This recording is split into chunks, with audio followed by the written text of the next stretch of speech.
नमस्कार मित्रों, आपका स्वागत है मेरे नए वीडियो में। आज के वीडियो में हम लोग जानने वाले हैं उन बैटल्स के बारे में जो कि फ्रांस और जर्मनी और रशिया और जर्मनी के बीच में, मतलब जर्मनी के वेस्टर्न एंड ईस्टर्न बॉर्डर पे हुई। जो वेस्टर्न बॉर्डर पे हुई उन्हें बैटल ऑफ फ्रंटियर्स कहते हैं, और जो ईस्टर्न बॉर्डर पे हुई उसे बैटल ऑफ टैरनबर्ग कहते हैं। अब हम लोग आज के वीडियो में सबको समझेंगे। देखो, जर्मनी सबसे पहले लक्समबर्ग को इन्वेड किया और लक्समबर्ग में उन्हें कोई रेजिस्टेंस नहीं दिया। लक्समबर्ग ने उनके खिलाफ सरेंडर कर दिया।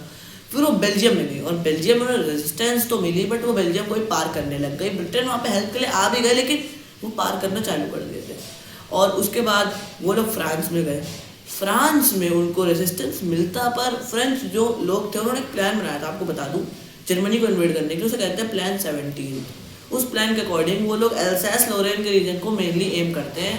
इसमें जीत के लिए एल्सास लोरेन का रीजन जीतना था। वो भी बेल्जियम के रास्ते जा सकते थे, लेकिन वो बेल्जियम का ब्रिटेन के साथ एक डिफेंस पैक्ट तरीके का था और वो बेल्जियम की न्यूट्रलिटी को इसी से रिस्पेक्ट करते थे, और इसी वजह से वो लोग जर्मनी के एल्सास लोरेन को इन्वेड करना चाहते थे।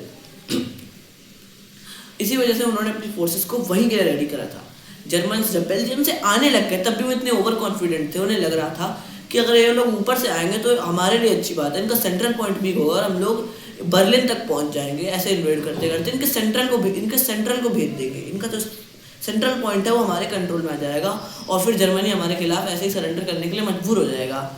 और बैटल ऑफ फ्रंटियर्स के बारे में समझते। जो बैटल ऑफ फ्रंटियर्स थे वो 5 बैटल्स थे, जिनमें पहले ऑफेंसिव एक्शन हमेशा एलाइज ने लिया, बट उनको ही बाद में रिट्रीट भी करना पड़ा। उनमें सबसे पहले जो बैटल थी उसे कहते थे बैटल ऑफ मलहाउस। यहाँ पर बैटल ऑफ मलहाउस में फ्रेंच फोर्सेस ने पहले ऑफेंसिव एक्शन लिया और उन्हें जीत भी मिली, और वो लोग सेलिब्रेट करने लगे। जैसे जीत मिली उसी दिन सेलिब्रेशन चालू की, ये फ्रांस को कोई हरा नहीं सकता, फ्रांस के एक सैनिक में जर्मनी के 10-10 सैनिकों को मारने की ताकत है, इतनी ताकत है फ्रांस में। बट ये जर्मनी का प्लान था। जर्मनी ऑलरेडी पीछे हो गए थे, जर्मन्स ऑलरेडी पीछे हो गए थे। उन्हें पता था कि ये लोग आए सेलिब्रेट करें, ताकि ये लोग थोड़ा वो अपने अंदर का जोश और अपनी फाइटिंग का स्पिरिट थोड़ा कम कर दें। उसी टाइम पे इन्होंने कॉम्बैक्ट अटैक करा और उन्हें पीछे कर दिया। फ्रेंच फोर्सेस को रिट्रीट करना पड़ा। फिर दूसरा बैटल हुआ उसको हम लोग कहते हैं बैटल ऑफ आर्न्स हुए थे। बैटल ऑफ आर्न्स हुआ, बैटल ऑफ शार्लोय हुआ, बैटल ऑफ मॉन हुआ। एंड ये सारी बैटल्स जो मिला जुला के हुई थी, कुल मिला के 5 बैटल्स हुई थी। और इन सभी बैटल्स में पहले ऑफेंसिव एक्शन फ्रेंच फोर्सेस ने और एलाइज फोर्सेस ने लिया, बट एट द एंड उन्हें रिट्रीट करना पड़ा। बैटल ऑफ मॉन में तो उनके पास ब्रिटिश फोर्सेस की भी हेल्प थी, बट उन्हें वहाँ पे भी रिट्रीट ही करना पड़ा। ब्रिटिश फोर्सेस ने उन्हें वहाँ पर ब्रिटिश फोर्सेस के होने के बाद भी वो लोग वहाँ पे जीत नहीं ले पाए, उन्हें वहाँ पे रिट्रीट ही करना पड़ा और उन्हें वहाँ से पीछे हटना पड़ा। और अब हम लोग बढ़ते हैं ईस्टर्न फ्रंट की ओर। वहाँ रशियन फोर्सेस बड़ी जल्दी मोबिलाइज होकर आए। जर्मन फोर्सेस ने ये सोचा था कि ये लोग 6 हफ्ते में मोबिलाइज होंगे, बड़ा देश है, बट ऐसा कुछ नहीं हुआ। ये लोग मात्र 6 से 10 दिन के अंदर मोबिलाइज हो गए। उन्होंने अपनी 2 आर्मी को डिप्लॉय कर दिया। जर्मन्स को अपनी फोर्सेस को ईस्टर्न फ्रंट की ओर जल्दी से भेजना पड़ा। स्टार्टिंग में तो रशियंस ने वहाँ पे जीत ले ली थी, बट बाद में वहाँ पे जर्मन फोर्सेस आई, उन्होंने उनके ऊपर कॉम्बैक्ट अटैक करा और उन्हें वहाँ से पीछे खदेड़ा। बैटल ऑफ टैरनबर्ग 7 से 8 दिन तक हुई, काफ़ी खौफनाक बैटल थी, बट एट द एंड इसमें जीत जर्मन फोर्सेस की हुई।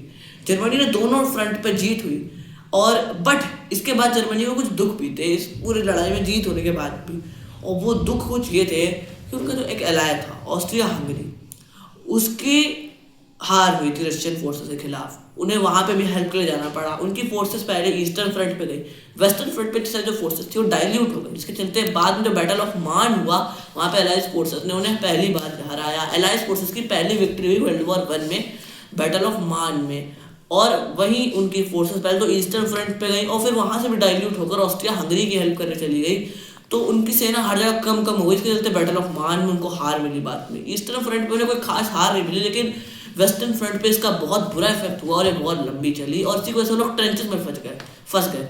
और ये सब ट्रेंचेस क्या थी, बैटल ऑफ मान क्या था, इस सब के बारे में हम लोग जानेंगे हमारी अगली वीडियो में। तब तक के लिए रुकिए। आप इस वीडियो को लाइक करना, सब्सक्राइब करना, शेयर करना बिल्कुल मत भूलिएगा, कमेंट करिएगा। आज मैं आपसे एक सवाल पूछूंगा, जो सही जवाब देगा उसके कमेंट को मैं लाइक करूंगा।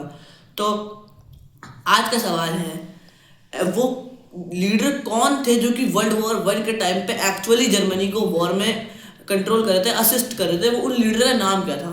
जो सही नाम बताएगा उसको उसके कमेंट को मैं लाइक करूंगा, जैसे मैंने कहा। तब तक के लिए बाय बाय, और मैं आपसे मिलूंगा अगले किसी और बहुत ही धमाकेदार वीडियो में।